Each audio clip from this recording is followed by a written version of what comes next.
Hello. Hello. Well, this bit is already really exciting. It is so exciting. It's so lovely to see you guys. It's so nice Hi, to. Some people's faces are very familiar to me. Some people I've never seen. Hello, Brendan. Yeah. Hello. Nice to meet you in Nice person. to meet joining us. You're joining us from Massachusetts. Yeah, I'm in Boston. Have you got that as your background? That is so cool. Oh my God, that's so lovely. We should just all spend the whole evening staring at Brendan and his background, basically. I couldn't get the whole thing to out. fit. This is as good as I could get, but I'm pretty damn impressed. Who is iPhone 2? Someone very mysterious. Hey, Monica. Hi, Rosie. Hi, Maggie. Hi, Sarah. Hi, Rob. This is just very fun. We are recording already, so I should just tone down the slight hysteria. I hope that's okay for everyone. Rain. Yeah, that's excellent. How many people are we expecting, Joe? We had 28 people booked on, but we might get we should get a load of our authors as well. Yeah, and I think we gave the Zoom link to. Oh no, we did. Yeah, some of our members might be coming along. There's a load of Writers HQers in the book.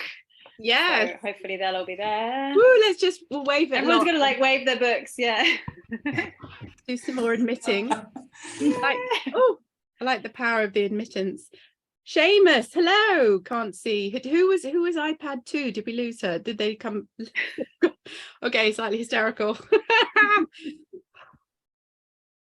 Right, I'm admitting. Oh no, I nearly muted someone by mistake. What was? Oh dear, Joe. I should maybe leave the admitting to Joe. I can do the admin-y stuff, and you can just be hosty stuff. I also last time I did this sent the message. You have Cheryl Ruddock. No, that's fine. It'll do. But no, you want your picture there. You want your video there. Hello, is that Nick and Cheryl that we can hear? Can you see? Do you see anything other than a sort of a comic or cartoon figure? We've only got a black screen here. Okay. Oh, okay, so we'll figure this out. Okay, coming to you live from Canada. That's right. It's very dark in Canada. Yes. We just need to figure out how to get our image on here. I tried to get on myself. I tried to get on. Can you hear me? We can hear you, yeah. Yeah, I tried to get on my own computer, but it seemed to not recognize me. It didn't want to Zoom with me at all. So I'm now got my wife's and we're working on it. We're sending you lots of power from here. I can tell you are. In a metaphorical kind of way. Right. Everyone here, please do say in the chat where you're from and where you're joining us from, and hello and welcome. I want the camera on. There you are. Yes, we can see you. There we go. Hello. Hello. Brilliant. I'll put it back a bit. There we go. Okay. And I'll just remember now to shut myself up too. Mute. I'll mute myself. One of the joys of Zoom is the muting. Yeah. Do you Zoom a lot? I don't think I should answer that question. I'm just going to wave this. Just going to do a lot of waving. Go too close to it, Nick. Greetings. Sarah's in Ledbury. Rob's in Whitley Bay in northeast England. This is always good for my geography. Brendan's in Boston. And could we just say again, Brendan's backdrop is the best and also really good alliteration. Brendan in Boston's backdrop is the best. Yeah, I use way too much Zoom, so I can customize it a bit. I haven't figured out anything except you could just see the thing that I've got the books behind me, but it's too dark. Clearly have not. Hi, Barbara in Luton. Brilliant. Does everyone have their beverage of choice? Want some water? There will be no judgment. Whatever time it is and whatever you're drinking is good. Really exciting water over here. Water. All happening on a Wednesday night. Well, that's because you're in charge of the admit button.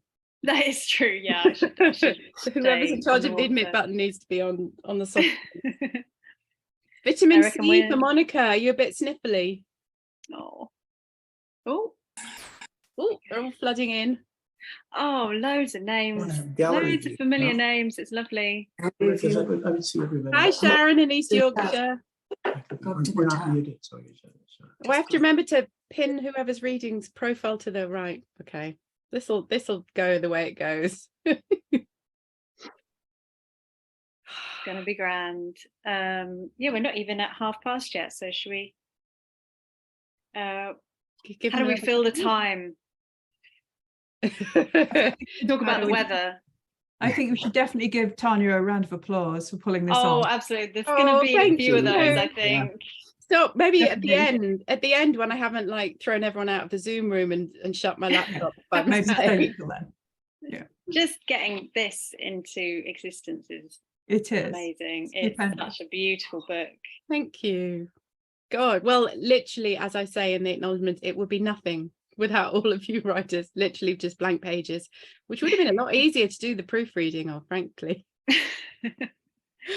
Oh, those of us who's joining, for those of us just joining, do say where you are. Hello, Emily in West Yorkshire. Oh, we've got East Yorkshire, we've got West Yorkshire. We're just covering a lot of Yorkshire.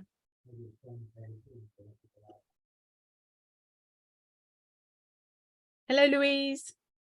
Hello, I can't see you, but I can hear you. I'm here. I've just got to eat my tea, so I'm going to put it off in a minute so you don't have to No, watch no, me. you do whatever's comfortable for you. Hi, Jupiter in Wales. Hello, I posted a book to you, I think, the other day. It's I was- great, Tanya. It's lovely. Thank Have you. they gone? Oh, sorry. Have they gone all over the world? They have. Gillian is just joining us. Has Gillian joined us? Hang on. Hi, Jude. Hi, Gail. I've just posted 2 books to Gillian in Australia, which she Ooh. won't have got yet. Hang on. One went out to Switzerland, and I think another went out somewhere else. I have basically, I don't know whether my local post office gets really happy every time they see me come in, which is literally every day, or they're like, oh no.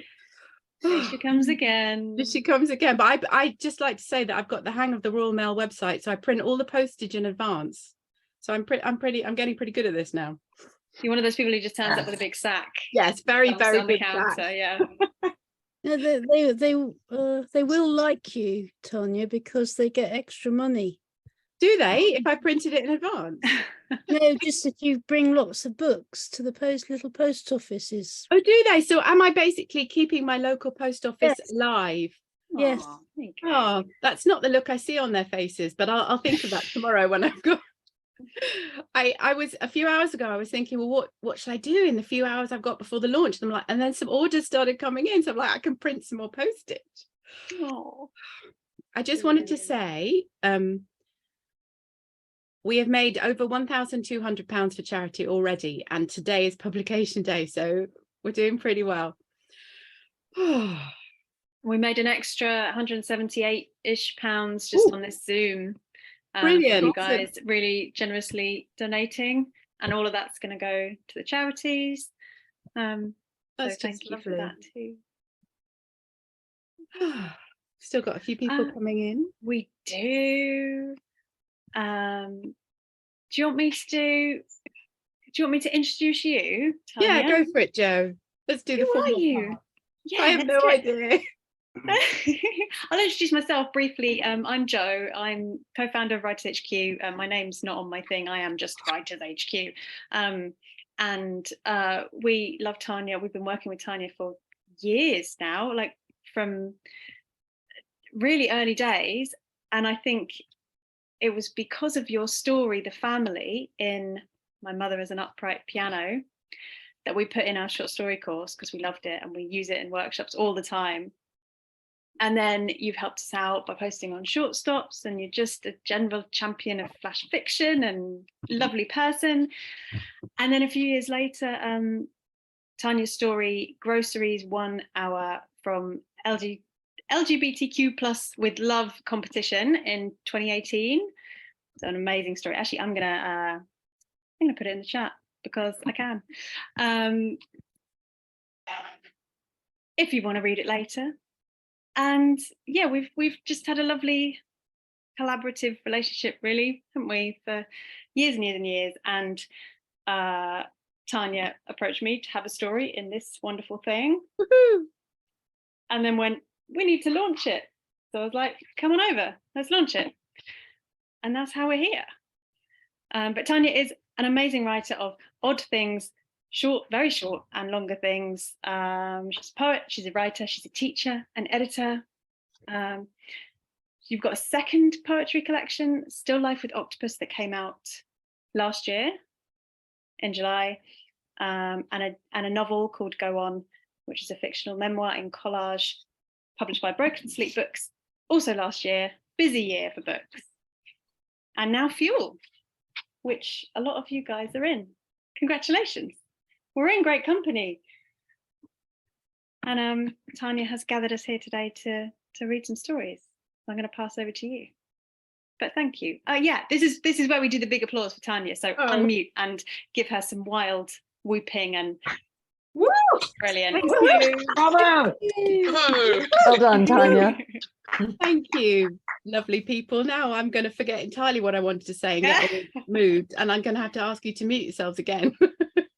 but okay, I will compose myself. Thank you, Joe, and thank you doubly for offering to host this launch, because I had the idea for this book 6 months ago, and now it's here, and my head could only just sort of manage to cope with everything that was required to go into producing this. And I don't have children, but it felt the nearest thing that I've ever done to giving birth. I know it's entirely not a comparable experience at all, and we will move on swiftly from that. But I thought, before I introduce, we have 11 amazing authors from the book, 10 of whom are with us live, and one is pre-recorded. And before I introduce them, I thought I'd just give you a little bit of background about how this all came about. People are still coming into the waiting room, which is brilliant, but I will leave that to Joe because I'm liable to press the wrong thing. And so thank you to Joe and Writers HQ for organising this and hosting this, because I would not have been able to do it. And so how did this come about? It was 6 months ago. It was last summer here. I was going to time myself because I think this is an evening celebrating brevity, and so I should also keep this brief. Right. 6 months ago, I was listening to the news, as I imagine many of us were, especially here in the UK. And I don't know what the situation is like in other countries, but please do feel free to let us know in the chat. And the news here was so dire that even before the expected price rises in the price of electricity and gas and petrol, we were already hearing on the news that people were struggling and had to choose between heating their homes and heating their food. And we got this new terminology last year, this thing called a warm bank. And this is the heat equivalent of a food bank. And I just thought to myself, this is not right. How is this happening in 2022 in apparently one of the richest countries in the world? And my first thought was, okay, I'll donate to charity. And then I thought, well, what can I do? A one-off donation is all well and good, but this is definitely not a situation that's going to change anytime soon. And we've got more price rises coming in terms of fuel prices. And I thought, well, maybe I can do something that will raise a bit more and maybe raise money on an ongoing basis. And my first thought when I think of anything is flash fiction, really, because it was my first love. And even though I've moved into the heady world of poetry and line breaks, I still absolutely adore flash fiction. The shorter, the better, frankly. And I just wanted a quick word for those of you. I suspect all of you are already, if not flash fiction writers, then flash fiction fans. Some of you may just be wondering what it is, this thing, flash fiction. And to me, it's just very, very short stories. So it's the shortest of short stories. And I think I say in the book, it's sort of 1,500 words and under. And the 75 stories we have in this book, the shortest, I think, is 78 words. And the longest is bang on 1,000. And so I thought, flash fiction, I'll put a book together of flash fiction. And then I thought I could commission people to write the flash fiction. And that seemed like a lot of work. And then suddenly I had an idea, and I don't really know where it came from, about reprinting flash fictions that had all won competitions. And I thought, well, that I've never seen that done before. And I love the idea of a multi-author anthology. And then as I started, the first thing I did was I got in touch with some of the competition organizers that I knew, because I sort of have my fingers in all these flash fiction pies. I don't know what a flash fiction pie is, but someone should write about that. And so I thought, I have the contacts, I can reach out, and the flash fiction community is amazing.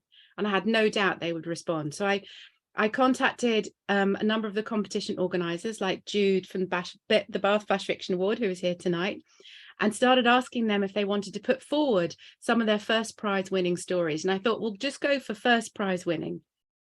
And that'll keep things a bit more organized and under control. And I also reached out to some of my friends who I knew had won first prize in flash fiction competitions. And some of these are going years back. So we've got the 75 stories. I think the earliest one is from 2006, and the latest is from just 6 months ago. And as the stories started coming in, and as everyone said yes, and people started giving me stories and contacting the authors, and I started seeing, oh my God, what a diverse set of stories this is. And it hadn't really hit me that another purpose to this book, as well as raising funds, could be to explode one of the huge myths in the writing world. And I know all about this myth because I entirely subscribed to it when I started writing. And I started writing flash fiction about nearly 20 years ago. And I would look at competitions and think, well, how did they win that? There must be some formula. There must be a certain type of story that will win things.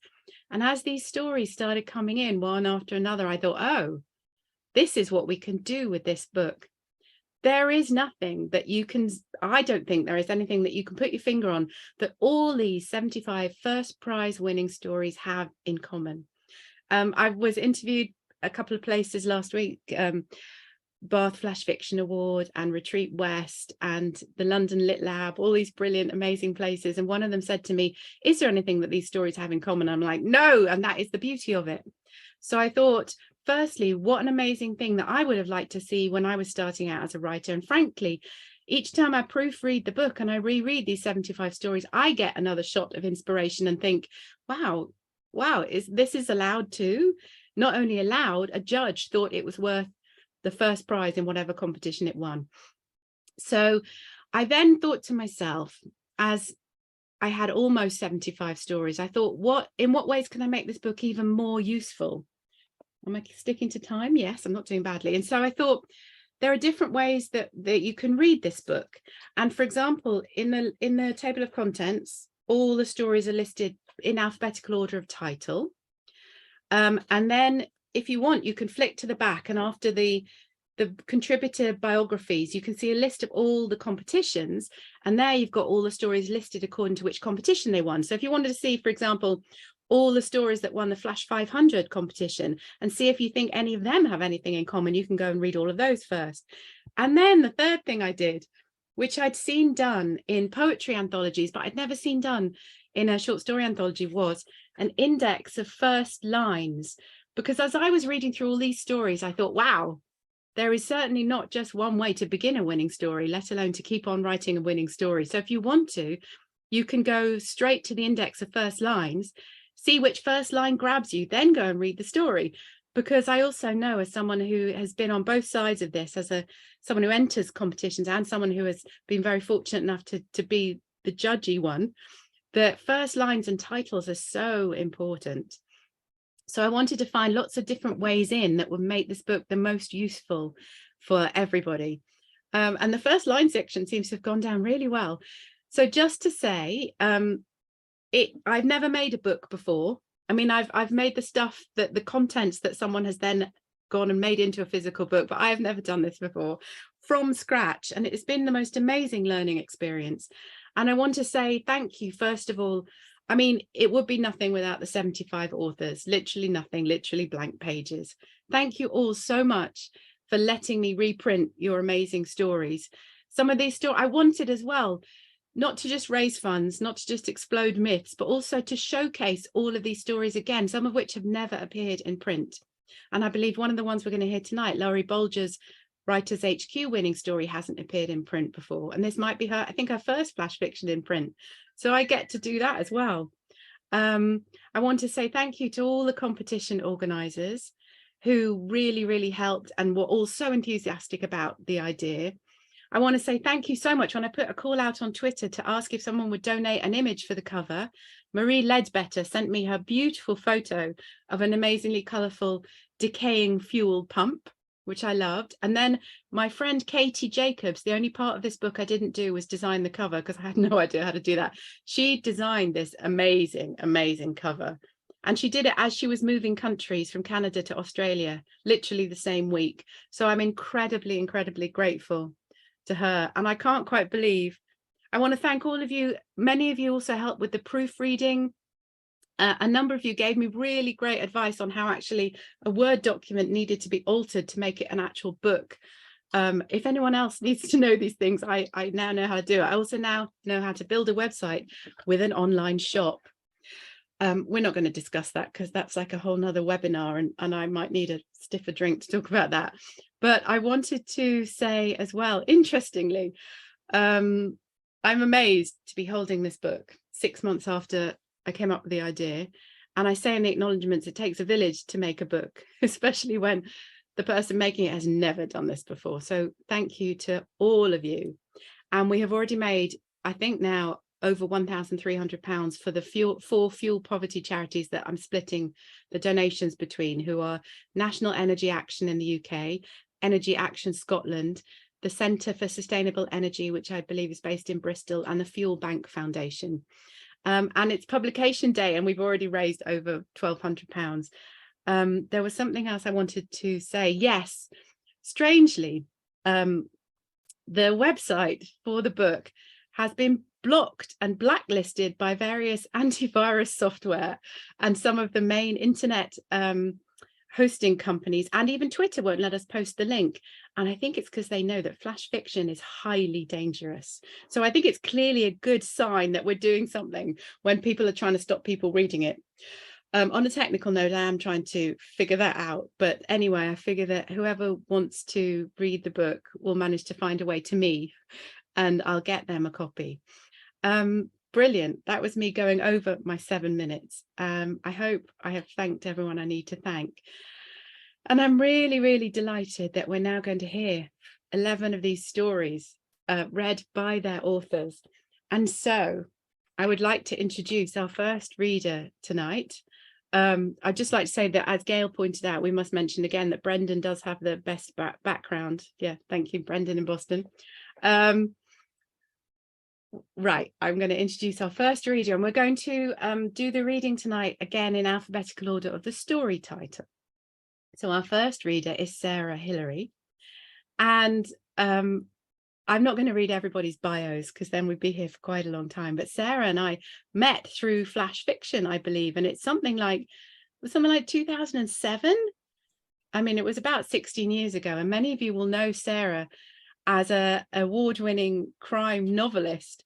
She's also a phenomenal flash fiction writer. And interestingly, you also might have heard of Fish Publishing, which runs a very well-known flash fiction competition. And I believe only once did they run this very specific competition in 2008 called the Fish Criminally Short Histories Competition, which Sarah won in 2008 with her story Fall River. So I'm going to hand over to Sarah.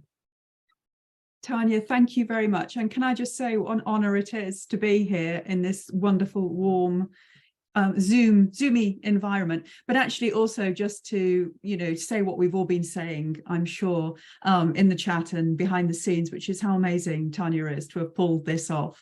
I've always, ever since I've known you, Tania, you've been sort of such an inspiration. In fact, you inspired one of my favourite flash fictions that I ever wrote by a challenge that you set in an online forum where we were both writing, and I've never forgotten that.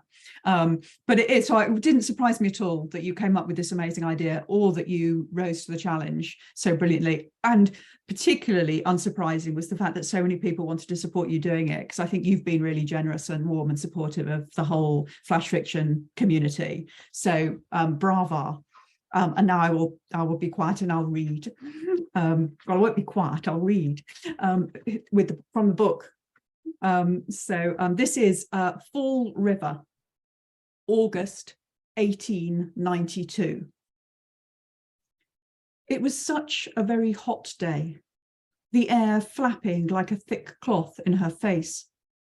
She escaped the chores in the house, wandered into the yard. The prosecution said she didn't visit the barn. The dust hadn't been disturbed, they said. But Lizzie remembered the baking heat of the place.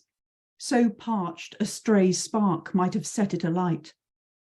The whole day was like that, tinder dry, ready to go up. Abby was feather dusting the furniture, fat slapping above her elbows, sweat wetting the armpits of her dress. Bridget was washing windows. You could hear the sloppy sound of the water from the back end of the yard. The sky was stretched like the skin on a drum, the sun beating there in a fury. Lizzie turned a fretful circle in the yard.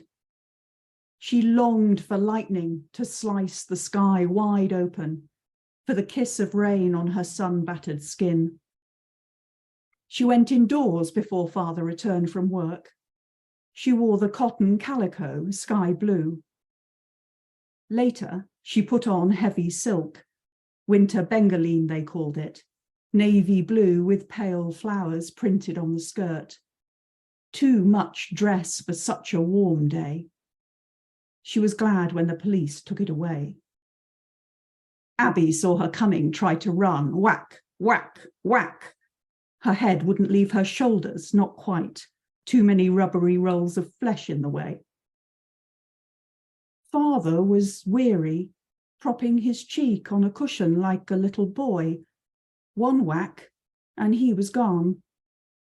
Red pearls beaded the wall behind his head. Lizzie rolled paper and lit the stove. The hot day sucked up the smoke and turned the wood to white. She thrust the axe in. Ash leapt and clung to the ruddy head of the blade, flying up from the hearth like feathers.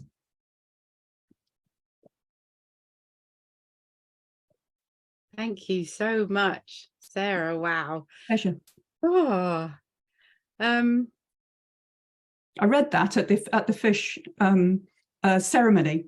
Vanessa Gebby persuaded me to go to Cork. Yeah. And there was a little girl in the audience, about 5 years old she was, and she was sitting in the front row with her mum, and she was like, and then I just had to keep reading it. I thought, it's fine. Her mum did come up afterwards and thank me, and I thought, okay, fair enough. It was a nice audience tonight. I have questions, but we're going to come on. Hopefully we'll have time at the end for Q&A. But I did just very quickly want to ask, I mean, firstly, just hearing you read it is so fantastically evocative and chilling and atmospheric. Was that the nascent seeds of your career in crime fiction? It's hard to feel that it wasn't really, isn't it? I mean, I've always been fascinated by Lizzie Borden as a character, and fascinated by particularly by the fact that she and her sister lived in that town for the rest of their lives, with that after the court case and the suspicion and everything. I find the way the community reacted and sort of in an odd kind of way made space for them. So I became obsessed with this idea of the killers amongst us, the accused, the accusers, justice, the slippery idea of that. So I think probably yes. Brilliant. Brilliant. And as Sharon is saying in the chat, they should bring that competition back so we can lobby Clem, who runs Fish Publishing, who is ordering 10 copies of this anthology. So I'll lobby him when I send him the copies. Thank you so much, Sarah. I will now manage to add spotlight. I don't really know what that means. Have I managed to do that? Hang on a second. Remove spotlight. Right. It's just all about adding and removing spotlight. What a way to start our evening, and what an amazing example of the power of flash fiction, of how more powerful sometimes the fewer words you use. I feel like I'm preaching to the converted here, so I won't carry on with that. But our second reader would have been Claire Carroll, who is a UK-based writer, and she won the Writers HQ Flash Fiction competition in autumn 2019. Unfortunately, Claire emailed this morning and said she wasn't feeling well enough to read, and so she's very kindly allowed me to read her story for her. And I did wonder the fact that the title of Claire's story is Fever, And I'm really hoping that didn't sort of play into her illness, and we're wishing her very well. She might be here watching tonight. I'm not sure if she's up for that, but I'm delighted to be reading her Writers HQ winning story. This is Fever. Oh, and I just wanted to say, which I completely forgot to say, that I have put a PDF with all the text of all the stories that are going to be read tonight on my own website, which you should be able to see. I'll just post that link if you'd like to follow along at the same time as listening. So I put that in the chat. I have done that correctly. Right. Fever by Claire Carroll. Here in the dark, you could be any age, 4 months old and wriggling, ignorant of the difference between night and day, 3.5 in a power cut and scared of the dark, 8 with a stomach bug, whimpering in the too big t-shirt that I put you in while I washed your pajamas. Tonight, you are bigger than all of those earlier selves, swimming on a dark ocean.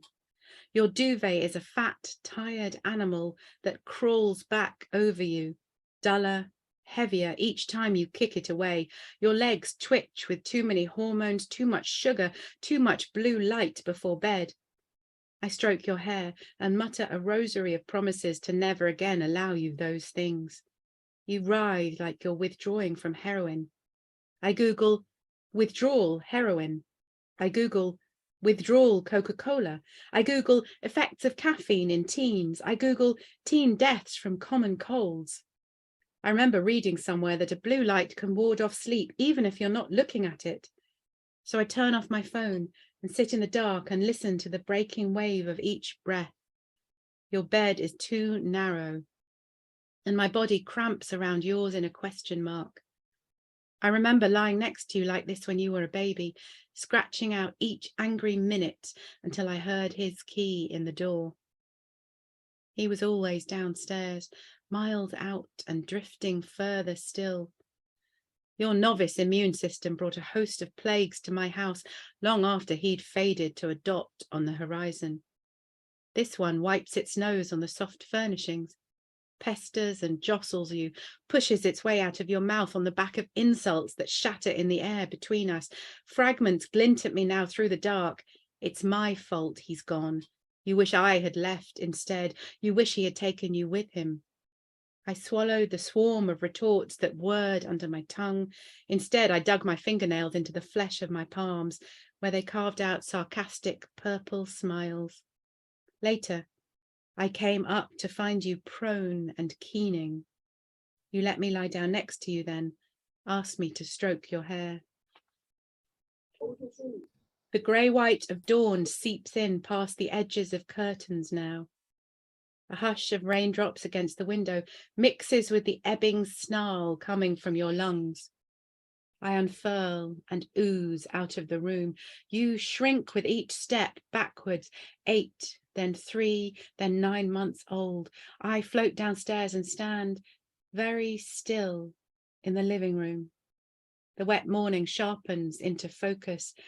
I think how easy it would be to put my shoes on and slip out of the back door.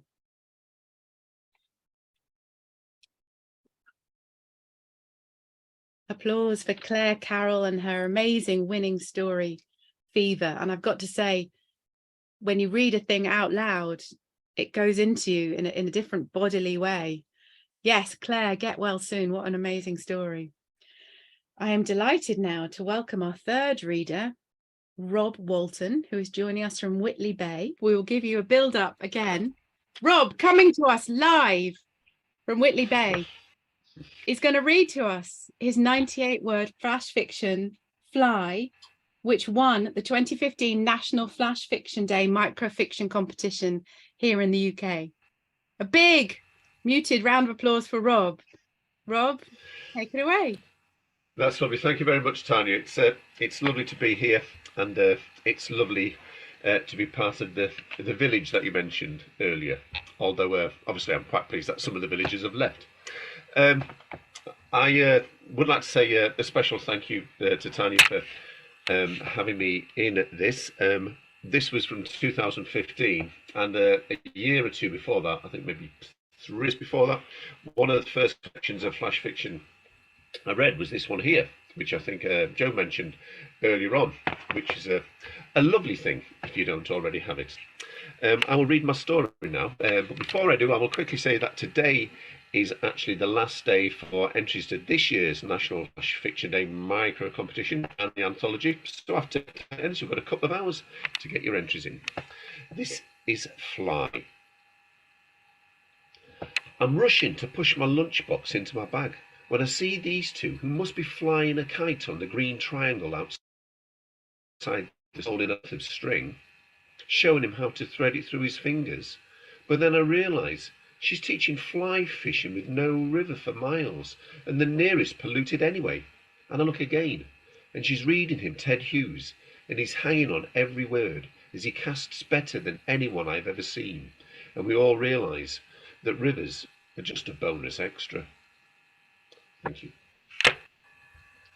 Thank you so much, Rob. Once again, a story that I'd read on paper many times, but to hear you read that and to go in 98 words from fly fishing to Ted Hughes, I mean, it's just wonderful. Thank you so much.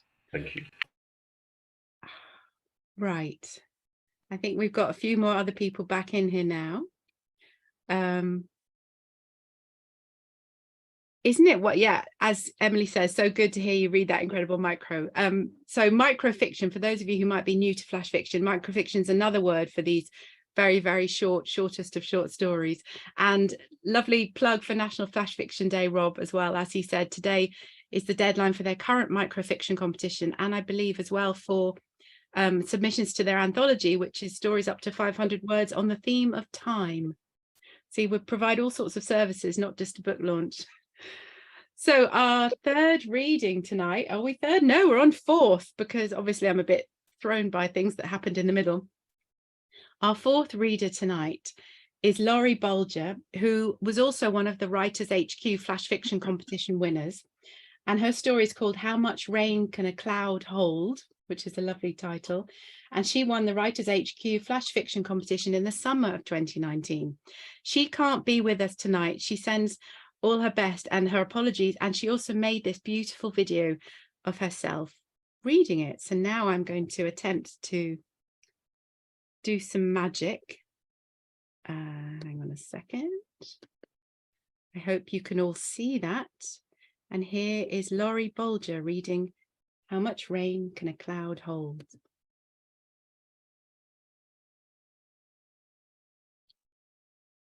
How much rain can a cloud hold? She wants to be the girl in the passenger seat, feet up on the dashboard, playing with the radio while he drives. Outside, the glass is clinging to 1,000 little drops. She tries her best to count them before the windscreen wipers quickly flick them off. She watches him squash his eyes at out-of-date signposts, and neither of them can admit that they are lost. The place hasn't changed much. Heating still on the blink, stale biscuits in a chip jar from the last time they stayed. But she loves making tea this way, placing the grubby tin kettle on the hob, listening for its hiss. They know each other's movements so well. It's this brilliant dance they do. They've been doing it for years. She loves the way that he leans himself against the kitchen door, thinks of him reliving his childhood from the back porch. They've come here to remember in all that November mud. Tonight, she'll build the fireplace and won't let him help. They'll play board games with the bits missing. No one will win. She'll sit, holding him to her chest like glass, holding grief like the whole house. Imagine him being able to send grief in an envelope, the weight of it in her hand. She knows in the morning the clouds will sap the sun and the windows in the house will all be wet.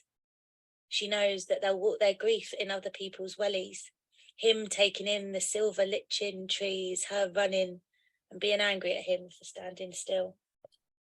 When the fire burns out, they go upstairs, flop into a bed that's damp with cold.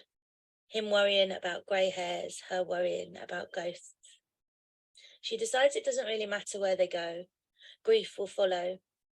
Even in the sunniest of places, it won't dry itself out of them. They are piles of wet washing with nowhere to hang themselves out. He buys fat mushrooms from the supermarket, rich in vitamin D. After the mushrooms, they walk in silence, this time by the drip of a stream. She tells him that swans mate for life, and he gives her a look, as lonely as the sky. She moves her hand across the bed sheets. They're like the ones she had as a kid. She remembers the clean smell when her mum tucked the corners in, her pretending the bed was an island, the carpet, the sea. She pushes her face to his shoulder and hears him breathe. She wipes her nose on his sleeve. She wants to wake him up. There's this painting on the wall of two parrots with pastel-coloured wings. She imagines them flying, but they are leaning on each other like two worn-out trees, knowing that if one of them gets up to leave, well, that'd be it.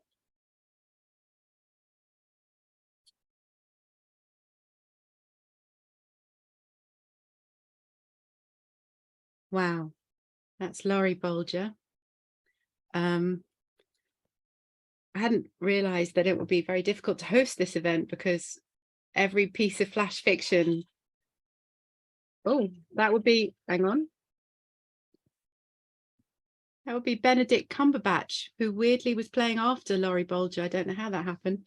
But every piece of flash fiction, isn't it like the distilled essence and intensity in each story? And you won't be surprised to know that Laurie is also a poet, because I could really hear the rhythm and the rhyme going on there. And yeah, like Joe says, oof, I know we probably all need a bit of a moment. So I'll take a moment just to say Laurie runs something amazing called the Creative Writing Breakfast Club. And she sent me the link to that. And if you're a morning person, which I'm not, but I believe some people are, you can write with her in the morning. So I've just posted that link in the chat. Right. Oof. We'll take a moment to breathe there. And our next reader is Pauline Mazurel, aka Mazzy. And we can settle back a bit here because Pauline, I'm calling you Mazzy. I mean, is Pauline's your writing name? Where are you? Somebody wave. There you are. There you are. Round. Thank you so much. Mazzy's story is incredibly long, and it will probably, I think, take her about 6.5 whole minutes. And this is long in the world of flash fiction. So Mazzy and I met. You might be the oldest friend I have here in the Zoom room. 2003. We were on an MA in creative writing together, where we had to fight since everybody was writing novels and we didn't want to write novels. And once you experience the joys of brevity, it is hard to, go to anything longer. But this is not a novel bashing launch. This is a every length is wonderful launch. And I will now, doing my proper introducing. Mazzy is going to be reading to us her wonderful story, which she also recorded for BBC Radio Bristol the other night. And it's called I Found Myself Lost. And it was the winner of the 2021 Gloucestershire Writers Network Prose Prize. And I was wondering, Mazzy, if you might want to tell us what the Gloucestershire Network Prose Prize is. And that would be also very exciting to know. And I will now spotlight and hand over to you. Goodness me, you've asked me a question now and I have to work out the answer. I think the Gloucestershire Writers Network is a sort of loose collective of writers. They run an annual competition for poetry and for prose. And what I quite like about it is they don't actually specify that it's a short story competition, which is quite attractive in a way, because Tania, as many of you know, is a great proponent of hybrid writing and writing that refuses to define itself. And that's actually a little bit how this story came about. Although, as Tania said, we've been fighting for our right to flash fiction for probably over 20 years now, even before people knew it was called flash fiction. I'd had a bit of a dry spell up until early 2021, where I'd not been writing anything at all. And I went to a hybrid writing course that Tania ran. And in some ways, my story in the anthology came out of some inspiration from that course. Hard to explain why, and why should a story explain itself anyway? But this one's called I Found Myself Lost. The year it happened was the year I moved into my own head. The relocation was only intended to be temporary, a matter of lugging in a small daybed with a mountain of cushions and an old quilt. I took my knitting, some books, and a few embroidered homilies to install on the uneven walls. It was cramped but cosy, until I discovered that I could roll back the ceilings to create rooms of infinite height. I painted my cerebrum in Dulux Elise silk emulsion. I chose flock wallpaper and wood panelling for the hippocampus, giving it the atmosphere of a country inn snug pre-smoking ban. I added an enormous glitter ball of sunshine in the cerebellum and obtained free-range skylarks as house pets. These took off vertically from the crop stubble carpet and flew so high that I could no longer see the trembling specks of their bodies. Once I had realized that my mind was so deceptively spacious, there was no going back. I engaged a house clearance company to dispose of my other belongings and put my house on the market. I kept little from my old life and furnished this new intracranial sanctuary from my own imagination, with a few frivolous accessories from IKEA. I went through a phase of staging stadium concerts. Springsteen, U2, Pink Floyd, and others performed. I had the advantage that I could book them at the peak of their careers. You can debate amongst yourself which years I had in mind. I wasn't pedantic about this, allowing myself the luxury of up to 3 anachronistic numbers in their encores and a support band from any era or genre. The more incongruous the billing, the better. This was fun, but after a couple of weeks, I realized it wasn't conducive to getting anything else done. So I developed a penchant for religious vocal music instead, spanning the gamut of Gregorian chants, Sufi singing, and gospel choirs. I probably should have realized that it wouldn't last forever. Perhaps if I had seen the change coming, I would have invited others to share the comfort and spectacle of a life lived inside my own brain. Hindsight is both a wonderful and dispiriting thing. I felt safe and secure. The only indication that things were not as they should be was a slight ground tremor which woke me one morning. I lay in the dark uncertainty. I raised the lighting to observe what might have altered. There were fresh flowers in the vases, and some intriguing items of post had appeared. Everything was clean, and there was the faintest hint of lemon and vanilla. It was warm, but not stuffy. There was a breeze, yet no chill. If my mind had been a potting compost, then it would have been free draining and moisture retentive. So far, so very usual. But things were not normal. Not even normal for now.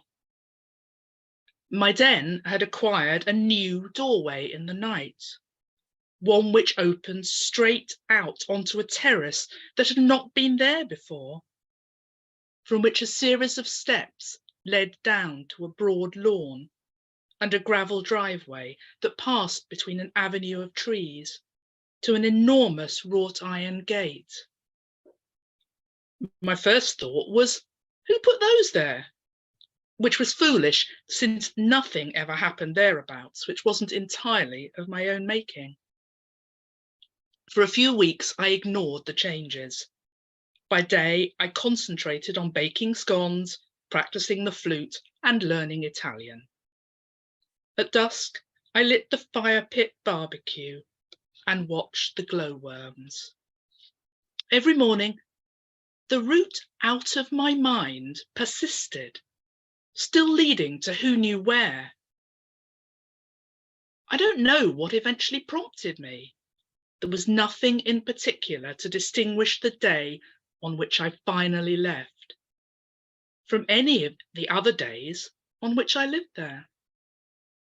One morning I rose, showered and dressed. Without packing, I left the key on the hall table, walked out of the door, across the terrace and down the steps. I crunched along the gravel drive to reach the gate. At the end of the driveway, there stood a wooden finger post pointing the way out. At that moment, I felt as though it was the sign I had been waiting for all my life. Only when the gate was firmly shut behind me could I read the lettering. Carved into the wooden, weathered surface was the simple legend, all roots. Thank you so much, Mazzy.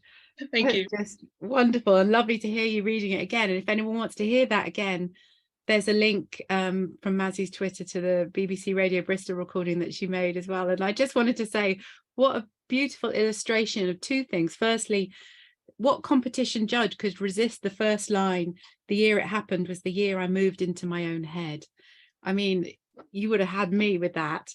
And secondly, we've only heard 1, 2, 3, 4, 5 stories so far, and already we're seeing everything that flash fiction might be, and how these very small stories lend themselves very well sometimes to the more surreal and strange, and perhaps metaphorical, perhaps not, conjuring these whole worlds in just 2.5 pages. It was lovely hearing you, Mazzy. Thank you so much.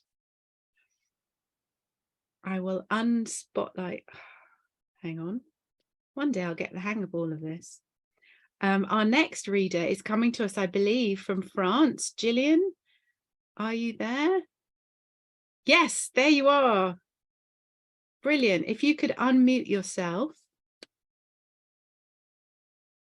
Oh, no, you're still muted.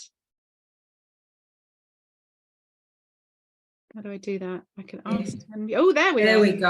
There we go. There we go. Thank you. I will just hang on a second. Speaker there.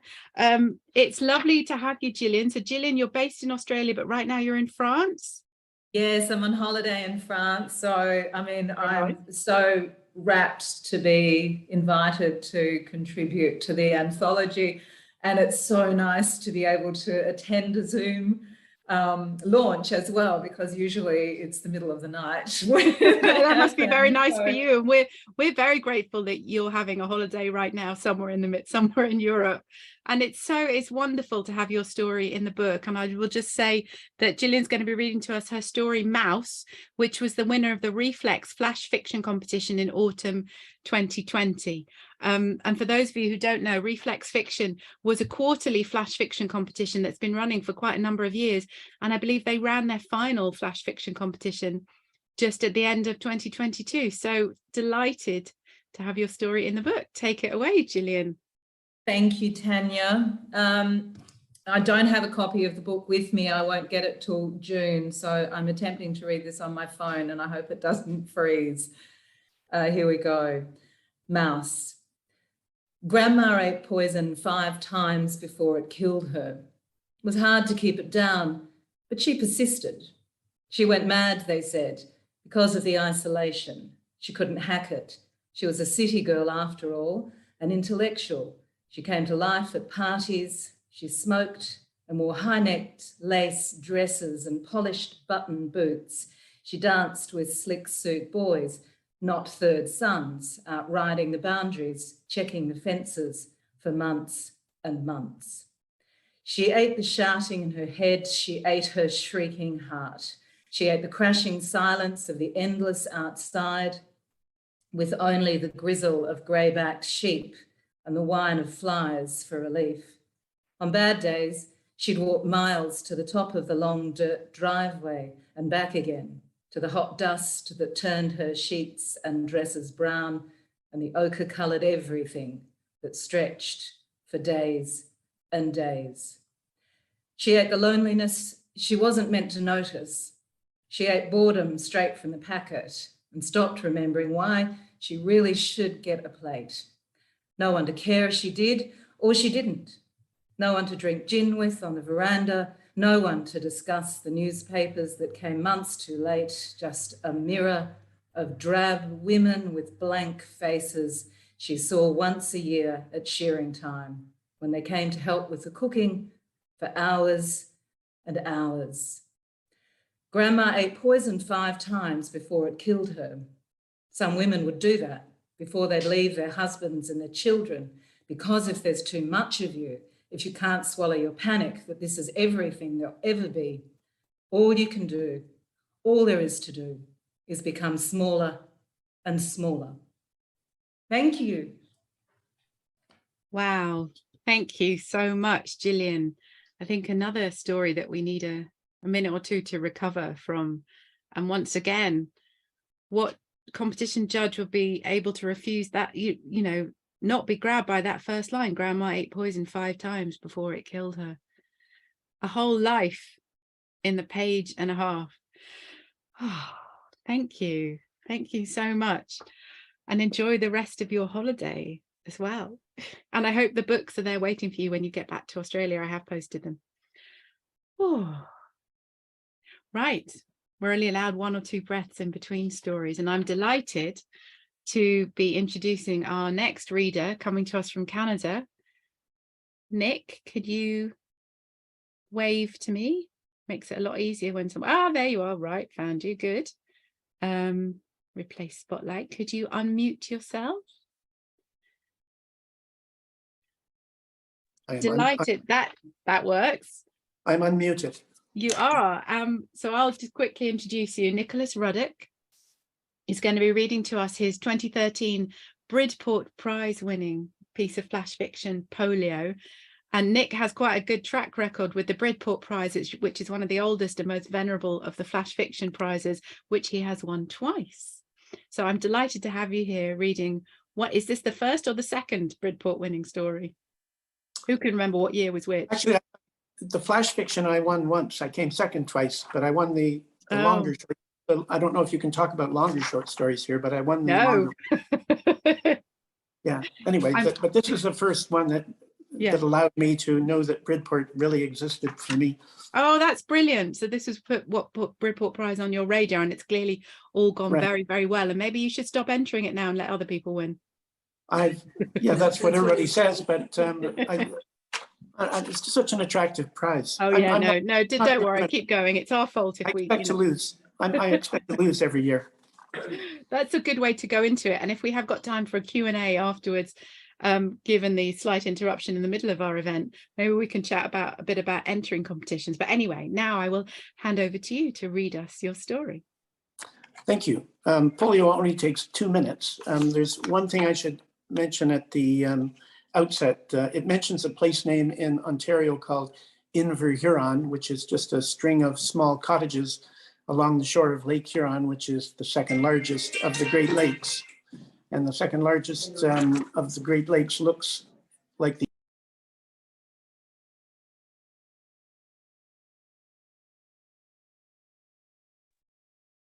Oh, Nick, you've muted yourself again somehow.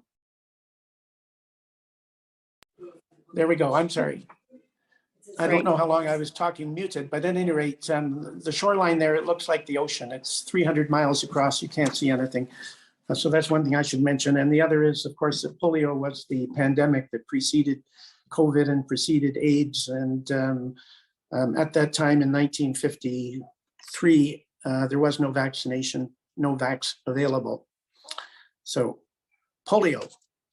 In 1953, the polio virus hovered over the summertime streets of Toronto. It multiplied in the warmth of slow-moving creeks and in the shallow sands of Ward's Island. In rainfall, it slipped down from the canopy of maple, elm, heat, and cicadas, vaporizing into random bedrooms thought secure, tasteless on the tongues of those who lay commingled there. Over breakfast, we heard radio accounts of children slumped like rags, breathless, cyanotic, living out their lives within relentless metal carapaces, iron lungs, pushing and pulling at the paralyzed chest, itself incapable of moving air.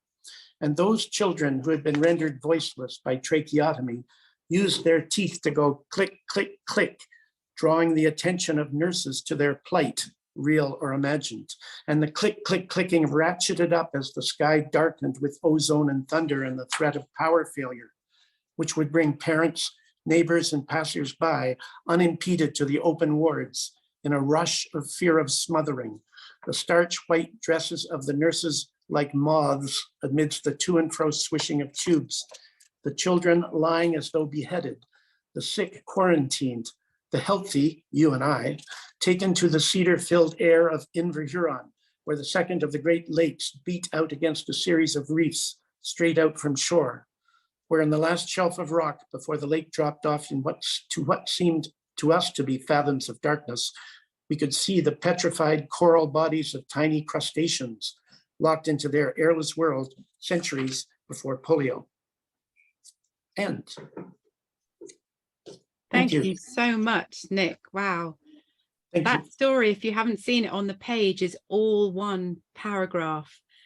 And it's just astonishing because where Gillian's story was one whole life in a page and a half, it seemed to me we had eons of history in less than a page and a half in your story there, Nick, ending with the crustaceans and not just about the polio epidemic. Wow, thank you so much. Brilliant to hear you read it. Thank you. Our next reader is also coming to us. I just want to say, no, I have to say again that line, the children lying as though beheaded. Oof, wow. Our next reader is Brendan with the brilliant best background coming to us from Boston. Yeah, we still have to do this, even though this is a new Zoom event now. I'm still going on about it. It's fantastic to have you with us, Brendan. And I'm going to add spotlight. I have spotlighted you now. Awesome. Yeah, Brendan, no, oops, sorry, go ahead. I was just gonna very briefly introduce you and just to say that Brendan's going to be reading us the story Recesses, which was the winner of the 2021 Forge Literary Magazine Flash competition. So some of the stories you'll hear tonight were winners of dedicated flash fiction competitions that are standalone competitions, and some of them are competitions that will run by literary magazines. And the Forge is a literary magazine run out of the UK, I believe, by a couple of wonderful writers, including Sarah Crowley, who was in the early flash fiction groups with me and Sarah Hillary all those eons ago. So a little bit of history there. And delighted to have you with us, Brendan. I will hand over to you now. Yeah, no, thank you. And I'm really happy to be a part of this. Sarah Crowley actually emailed me asking me about this project if I'd be interested, and I'm just thrilled to be a part of it, contribute in the small way I can, and get to meet all of you and be exposed to all of this great work we've been reading. So, all right, I'll start. Recesses. You're 8 or 9 and you can barely fit in the pantry because it's mostly taken up by a broken washer and dryer that have been broken since they've been here. The kind of detritus that people pick up thinking they'll fix it one day, but things never really ever get fixed. And so you're climbing on them to grab a can of beefaroni and maybe a devil dog for after. And this seems good, even though your mom is mad that you drink too much soda and eat too much crap when you're here. But your father wasn't allowed to have treats when he was a kid, even when he wasn't being beaten. And so he has snacks everywhere. And you have asthma and you're breathing in cigarette smoke, and the sliding wooden doors to the front room are shut and sealed because heat is too expensive in the winter. But there's something comforting here for moments at a time. Years later, you might realize that there's something about eating trash, or something that somebody might consider trash, or something somebody might consider the kind of thing that somebody who is trash would eat. And there's especially something about it if you're doing it under threat of ridicule. Aren't you going to fucking eat? Or self-recrimination, you piece of shit, this is disgusting. But some people grow up eating a lot of food out of cans, and maybe some were picky eaters. But also maybe it was just how it was, and there was a warmth to the simplicity. And it doesn't really mean you're bad and shouldn't be here, even if right now you're in a house with a carved wooden banister and a fainting couch that you would have called a mansion when you were a kid, and these people around you somehow consider something like a middle-class home, even though the poorest of them make 6 figures, and you used to think middle class was like 30K a year because at least you weren't on welfare. You only should have had 2 drinks you said you'd have before eating, but you knew you wouldn't, so you wonder why you even say things like that, so you can be disappointed in yourself later. And now everybody knows that you apparently missed the buff en croûte step from trash to respectable enough to be here. And since you're the type of person to have a master's degree in linguistics, but never not laugh at the French word for beef, now they also all know that you didn't know you could even put steak in a pastry. And they all know that you don't know French and aren't even the type of person who can put on a French accent to say food the right way. And also you tried to be funny and make a beefaroni joke that turned into an anecdote when nobody laughed. And so they all know that you lived on a steady diet of canned pasta when you were a kid. And also, oh my God, how could they smoke with you inside? So you slip away and stop and look at the stairs because you don't know what else to do. And you wonder why the recesses on old wood banisters are always the darkest part. Does it dry that way, or do people go through the trouble of using different types of stain on different parts of the railing? Or is it just a trick of light? Maybe the darkest coating just flows into the deepest recesses, and then if people's fingers can't reach in there, or just don't, it settles that way like silt. But you'd think that people like this would really try to get in there and keep things nice, even if only for appearance's sake. And that appearance is still a consideration and not something just drawn on and then drawn from, so that everybody knows who you should be really nice to and who you can be just a little rude to and who you're allowed to forget the second you turn away from them. You're at the part of the night where somebody will notice your arm when you reach for something or adjust your shirt for at least the 10th time too many. And they'll want to talk about their tattoos and ask about yours, and you'll demur or find an excuse to leave the room because you've established that this isn't a place for even joking earnestness, and we're not doing this. But if you can't get away, you can drink faster. Maybe by the time they finish the story about their family crest or the flower they used to pick with their grandmother or whatever, you'll be drunk enough to say that your mother cried when you came home with your first tattoo, and it's covered up now because sometimes 17-year-olds do things they don't agree with later. And there's a joke in there about making your mother cry for no reason, and it's not funny, but you can't mention most of the things you were up to from the ages of like 16 to 28 in your current company anyways, and we're not doing this. But now the thing that made your mother cry is covered by what the person you're talking to caught a glimpse of, which is the head of a Laotian demon that you saw a monument of when you were on day whatever of an opium binge in Vientiane, and entered the demon's mouth into the darkness of hell and climbed up these pitch black stairs inside the monument. And the tree of life was at the top as you came out into the light and you climbed toward it. And there are tears in your eyes. And it sounds stupid, but you were real fucked in the head. And it meant a lot at the time. And no, I said we weren't doing this. Thank you, Brendan. Wow. Yeah, I think we need a moment to recover from that as well. Thank you so much. These stories, reading them and hearing them, they're making me want to go off and write.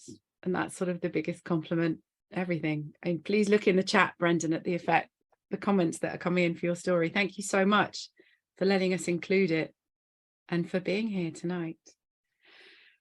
Oh, wow. That's the kind of story where I guess one of the things I'm hoping in this book is people maybe who are new to writing will read that and think, wait, I didn't know I was allowed to do that. Didn't know I was allowed to skip around in time. Didn't know I was allowed to just go and suddenly talk about the recesses in the banisters and then end with a Laotian demon. But yeah, you are. And look what happens when you do. So thank you so much, Brendan. We will keep on going now, and we're going a little extraterrestrial. Rosie, I can see you down there. I'm going to spotlight Rosie Garland. Replace spotlight. I'm getting the hang of this now that the evening is carrying on. Many of you will know Rosie as a historical novelist and a poet and a bit of a rock star. And she's also a phenomenal flash fiction writer. And I'm absolutely delighted to have her. In real life, she's actually only up the road from me. Delighted to have her with us here tonight. And Rosie's going to be reading her story, The First Man on the Moon, which, as I was saying with Brendan's story, won the Lunate Journal 500 word flash fiction competition in May 2020. So this was another flash fiction competition run by a literary magazine. Take it away, Rosie. Feel free to unmute yourself. Thank you so much. And I mean, what a stunning evening. It really is stunning. It's beautiful to hear people's voices do these stories as well as reading them on the page. It really does bring something absolutely incredible. And thank you, Joe, for creating a new event so speedily. And it's like everyone came back. Isn't that fantastic? It's absolutely amazing to have a story in this fantastic anthology. It's brilliant. And I guess the thing I'd say maybe for as well as just showing how different all these winning stories are, it's like it'd be interesting to do a head poll. The story I'm going to read, yes, it won a competition, but it had also been rejected before it won. So it's that idea of keep going. You could have this wonderful prize-winning story and it might be rejected numerous times. In fact, it was rejected for being too whimsical, which I think is actually quite a brilliant reason for being rejected. And it is The First Man on the Moon. Upon landing, Johannes Kepler looks back at Earth, a blue-green ball tossed high in lunar sky. He makes the grunt of satisfaction known to his most intimate friends, dips quill and writes, "One can only experience such homesick affection when one admires a beloved object from afar." His first steps stagger. Despite the wine steeped in opium, the damp sponges squeezed into his nostrils, he cannot shake off queasiness.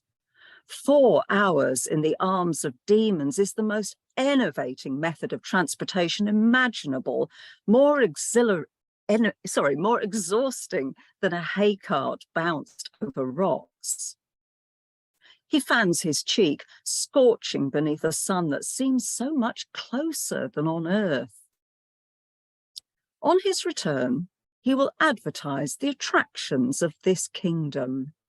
Let Spain and France squabble over the Americas. Before him stretches the pinnacle and prize of newfound lands. When selecting colonists, neither desk-bound men nor dandies deserve such high adventure. Sailors, perhaps, men accustomed to defying the ocean's titanic pressures. He pauses, ink dripping onto his shoe. No, far better to send old women to break the ground of these grey hills, unruly crones dried out from riding goats and broom handles, skilled in the throwing off of Europe's heavy air. If they can cover the wide face of a continent in the wink of one night's eye, travelling to the moon will be a trifle. Besides, they are accustomed to congress with devils, so will mate readily with moon men, and their offspring shall build mansions suited to men of high estate. He consults his pocket watch. lights the bonfire at the hour arranged, so that his wife knows to prepare the goose and parsnips in readiness for his return. He grits his teeth and waits for angels. Thank you so much, Rosie. Just wonderful. And I have no idea what they mean about too whimsical. I mean, I'm pretty sure that's direct, that's a historical fact. Come on. It's completely historically accurate. Exactly. I mean, it was like, pretty much just a documentation of Johannes Kepler's everyday life. Yeah. Exactly. Yeah, you know, he went to the moon, he wrote a book about it, and it's His like, wife you know, made goose. Yeah. every word is true. Absolutely every word is true. Oh, I love that we've been to the moon and back. And I love that there were demons in there as well. And also each story somehow tonight is definitely speaking to the ones around it as well in a beautiful way. Oh, I just love that. Thank you so much. And I love what you said about rejection. That's a really important thing to keep remembering. That it happens to everyone all the time, no matter how many competitions you may have won as well. It doesn't inure. Is that the word? I might be making that up. Rejection is a part of the writing process, and it makes acceptance all the sweeter. Thank you so much, Rosie. As Louise says in the chat, she loves that they were going to send the old women first. There's so much in there to think about. I mean, we could spend a whole hour. This is me with my workshop head on, just discussing one of these stories. You could probably do a whole PhD on one of these stories. We have 2 more gems tonight. And so moving slightly swiftly on, I am delighted that our next reader is the wondrous Jo Gatford herself, who has saved us from the trolls and hackers. Jo, I'm going to add spotlight, undo spotlight, and introduce you. So Jo is here as part of the Wonderful Writers HQ, and also here as a writer whose story in the book, Things Left and Found by the Side of the Road, won the Bath Flash Fiction Award in February 2018. And I am so delighted that we get to give you the spotlight as well. And you're going to read it for us. Take it away, Jo.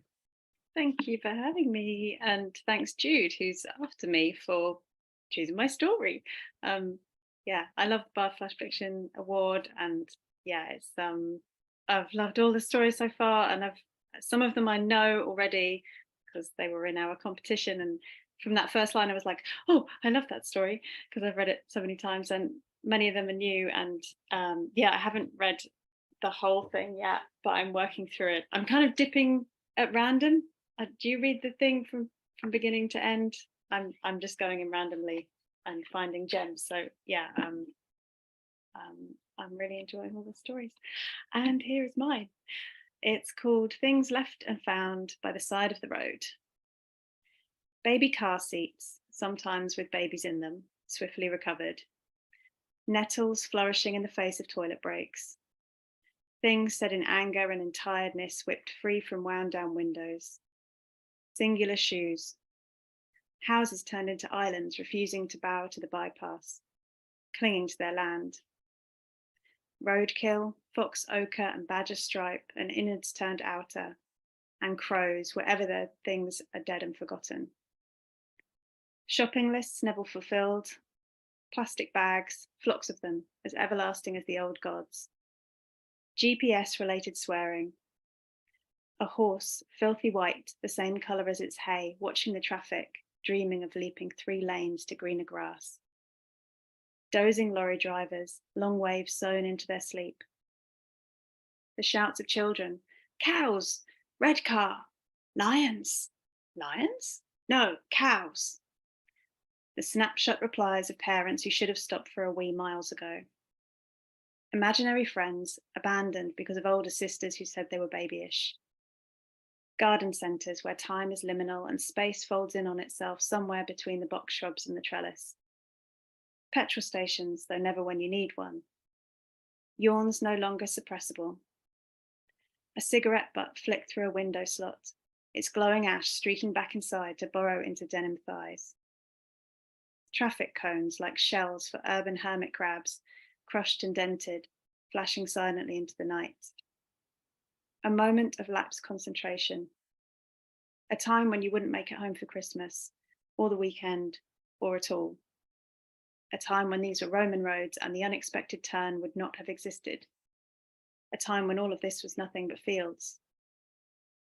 Car parts, tyre skids, blood spots, and perfect cubes of safety glass. The knowing sighs of EMTs. Roadside recovery phones standing at respectful intervals like neon orange sentinels. Angels, fallen, bewildered in concrete, wondering where all the souls have gone. Thank you, Jo. Just beautiful. Can you write a flash story as a list? Yes, you can. Does everything in that list have to be something concrete? No, it doesn't. And your story and Rosie's story both end with angels. I love that. That's just beautiful. Thank you so much. Thank you. And you can almost relax now. That was gorgeous. And our final reader tonight is Jude Brewer. I'm going to find you. Where are you, Jude? Do you want to wave? There you are. Right. I have spotlighted you. And there are a number of flash stories in this book that turned out, this was purely sort of coincidental, that I had been the judge of the competition and had chosen these stories as the winners. And Jude's is our final flash in the book. And I chose his story while my wife is out of town as the winner of the 2017 Retreat West Flash Fiction Competition. And Jude is coming to us from Portland, Oregon. Am I right? Yep, Portland, Oregon. Yeah, good. I got that. And it's just an absolute treat to finally put a face to the name and a face to the brilliant story. So our final reader tonight, Jude, take it away. Thanks, Tanya. And I really have enjoyed listening to everyone's stories. It's a real honor to be a part of this anthology with you. This story I wrote in 2017. I'm no longer married. So this is kind of a funny story to read, but I do have a wonderful little family, partner and 2 stepchildren. And this was a time in my life when I was really just experimenting with flash fiction at the time. So really honored, Tanya, that you chose it in the first place, and also to be a part of this anthology with all of you wonderful writers. So here we go. 2 light bulbs burned out in the basement, so I used the flashlight app on my smartphone while carrying my cat with the other hand to ward off any ghosts. I'm brushing my teeth in the shower while shampooing my hair and lathering my chest hair and the places on my back I can't quite reach, because I can't just stand in front of the mirror brushing my teeth doing nothing. The $4 cinema is playing a documentary on cats in Turkey tonight, and I'm enamored with their relationships, the cats and the people, and how they depend upon each other. The cats for the food, the people for the soft company. But I'm also reminding myself that in 3 weeks, the credit card bills are due, and so is rent, and the car payment is due in 3 days, and I'm eating 2 delicious pizza slices. I'm pretty sure everyone has been having ads broadcast to them in their sleep, since everyone is drinking LaCroix these days, and this is by no means an endorsement, just an observation. I'm not feeling well, so I'll hide like a house cat where no one notices, somewhere they can't ever find me, somewhere I can't hear the cell phone buzzing. The dishes in the sink are getting crusty, so I'll let them soak in room temperature water for 5 days while my wife is out of town. The fresh smelling laundry is still warm and piled up on her side of the bed, so I'll play the big spoon. The piano won't play itself, and my hand stabs the keys to see if a song can write itself, and the silence twanging off her guitars is louder than the empty fridge humming. The pizza delivery guy just wants his tip, not an invite to hang out and play catch up on all these years we never shared. That's cool. Maybe next time. Next pizza. The classics on my shelf could use a nice crease in their bindings, so I tuck myself into this cooling laundry pile and feel my eyelids lower over blurring prose I've longed to live within. These sneakers are cursing under my barking arches, and the autumn air rings with leaf blowers, and a chirrup follows my jog before, in one grand leap, I'm now chasing it. On stage, a 62-year-old woman sings, her body contorting along with a pre-recorded track designed by an underground 70s band none of us have ever heard.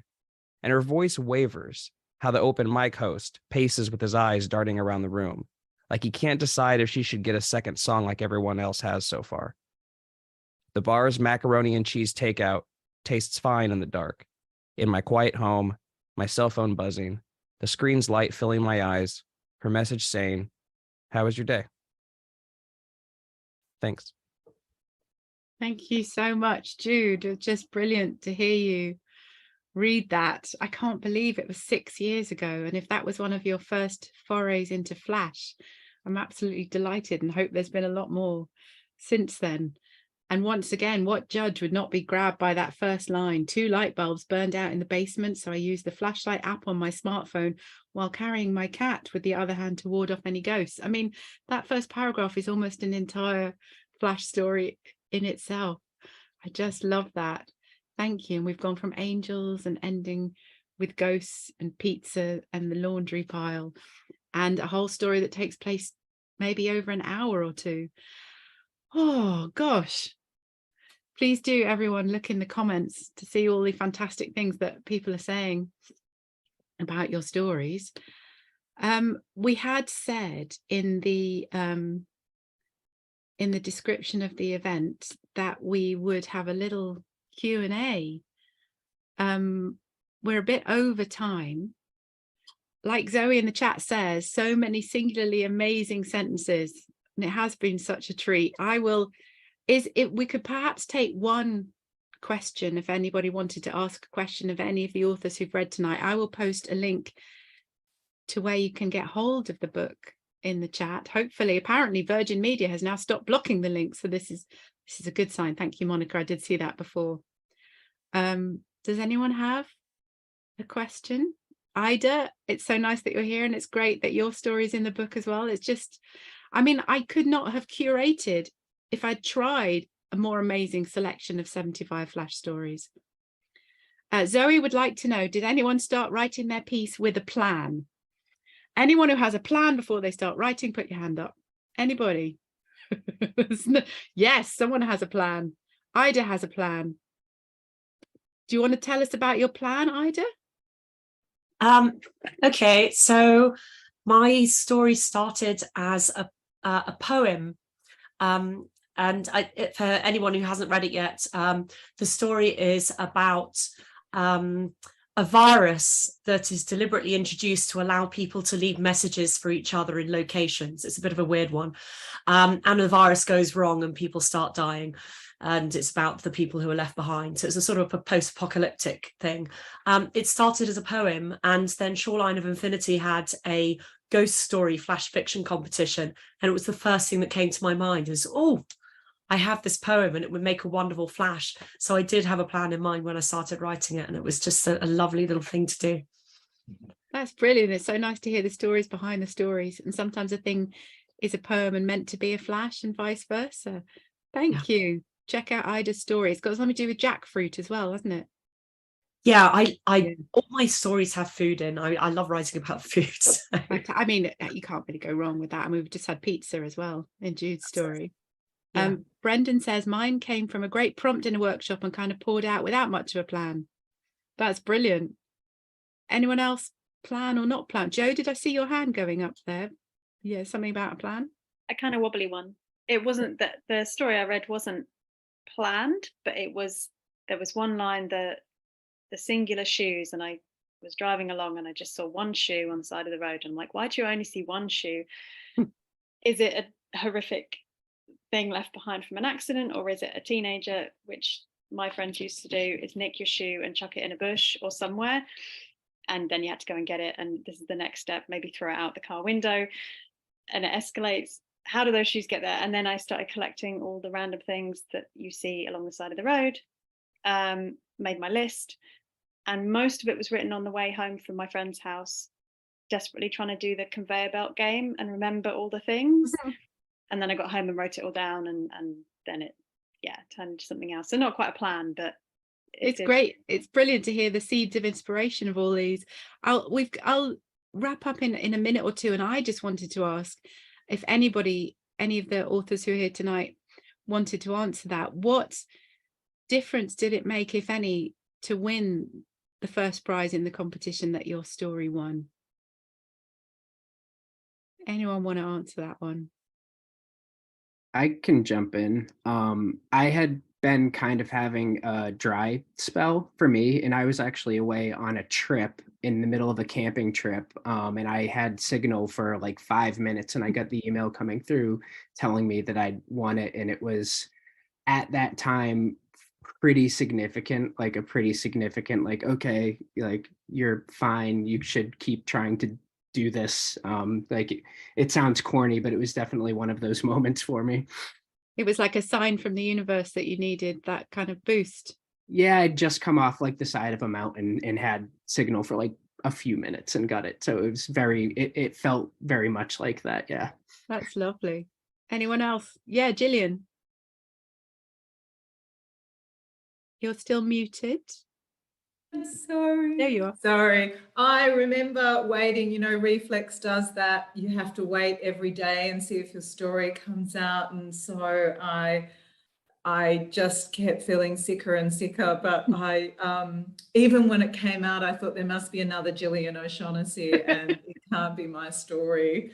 But I bought it, like Brendan, it just really was so affirming and beautiful. And I bought my very first writing desk. I used to share my husband's with the prize money, and I set it up in a little, you know, Virginia Woolf-esque room of my own, which was actually just a little corner in the spare room. But, you know, it just, and that's where I write, and it meant so much. I was just flying for weeks. It meant everything.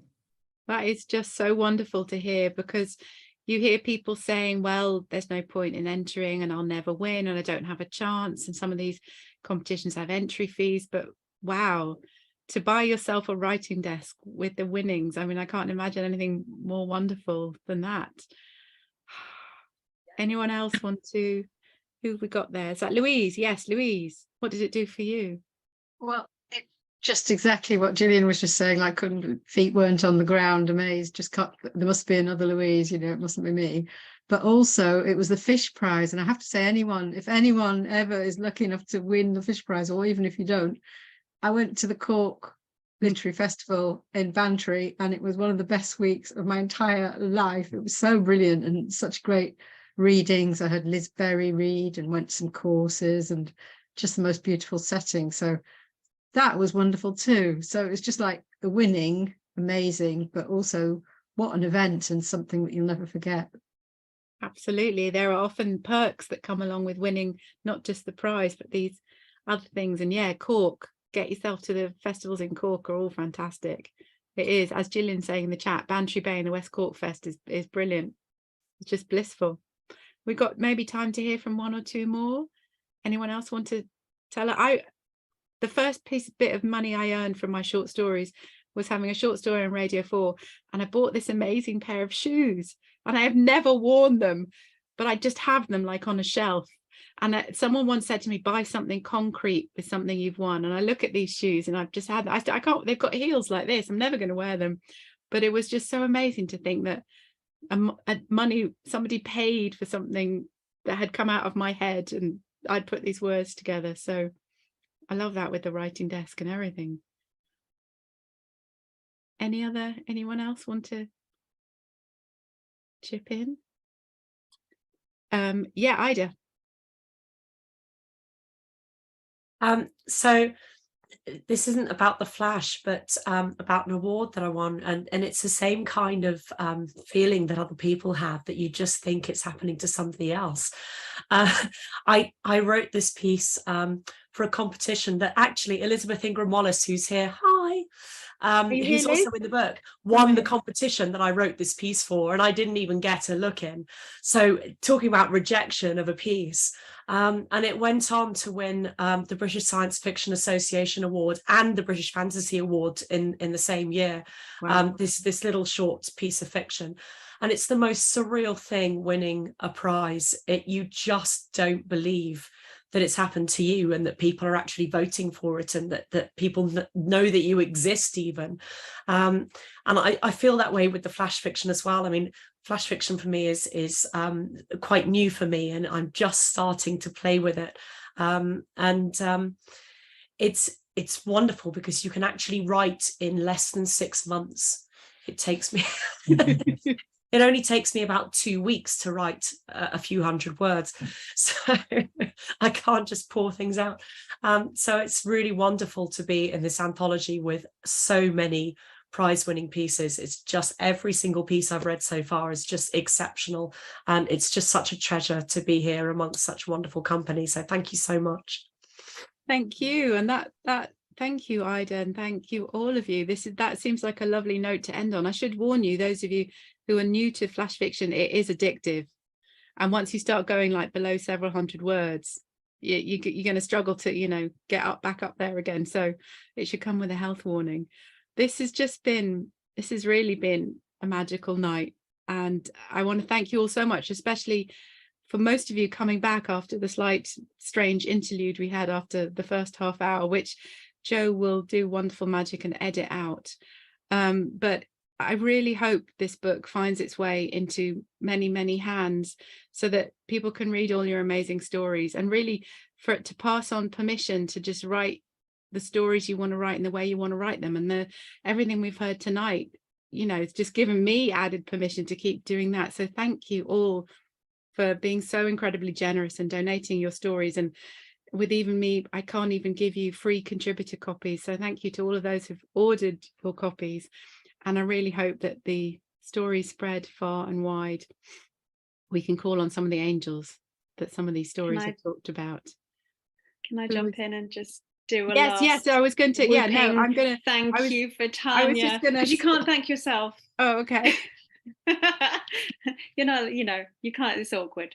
So I'm going to lead a big thank you for Tania again for bringing us all together, bringing together 75 stories and making this beautiful book, and for such an important cause when, like you say, you could just sit there and go, that's terrible, donate to charity, but you've done an amazing thing. And yes, real honor to be part of, and I'm sure everyone is feeling similar.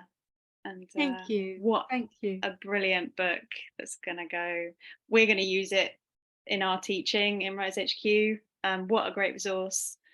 Yeah, and thank you everyone for reading and being here. Brilliant. Thank you so much for having us, Joe. And everyone have a good rest of your night or wherever you are. Bye. Thank you, everybody. Bye.